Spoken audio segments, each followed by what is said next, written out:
BRS పార్టీకి big shock తగిలింది. కేటీఆర్ ఈరోజు ఖమ్మం పర్యటనకు వెళ్తున్నారు. అయితే ఆయన ఖమ్మం పర్యటనకు సంబంధించినటువంటి అదే సమయాన అక్కడి బీఆర్ఎస్ పార్టీ కార్పొరేటర్లు కేటీఆర్కి షాక్ ఇచ్చారు. వారంతా 5గురు కలిసి బీఆర్ఎస్ పార్టీకి గుడ్ బై చెప్పి కాంగ్రెస్ పార్టీ చేతికి వెళ్ళిపోయారు.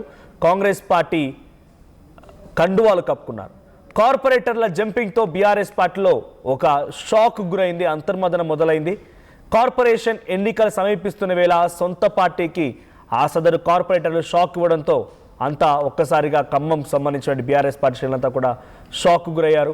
మరికొందరు కాంగ్రెస్ గూటికి చేరుతారనే ప్రచారం కూడా ఉంది. అయితే బీఆర్ఎస్ పైన మంత్రి తుమ్మల యాక్షన్ ప్లాన్ రెడీ చేశారనేటువంటి ప్రచారం కూడా జరుగుతోంది. విజువల్స్లో మనం చూస్తున్నాం. ఖమ్మంలో కేటీఆర్ పర్యటనకు సంబంధించి అన్ని రకాల ఏర్పాట్లు పూర్తయ్యాయి. పువ్వాడ అజయ్ కుమార్, తాత మధుసూదన్, ఈ మిగిలినటువంటి పలువురు రాజకీయ నాయకులు బీఆర్ఎస్ పార్టీ శ్రేణులంతా కూడా ఆయనకి స్వాగతించడం కోసం ఫ్లెక్సీలు ఏర్పాటు చేశారు.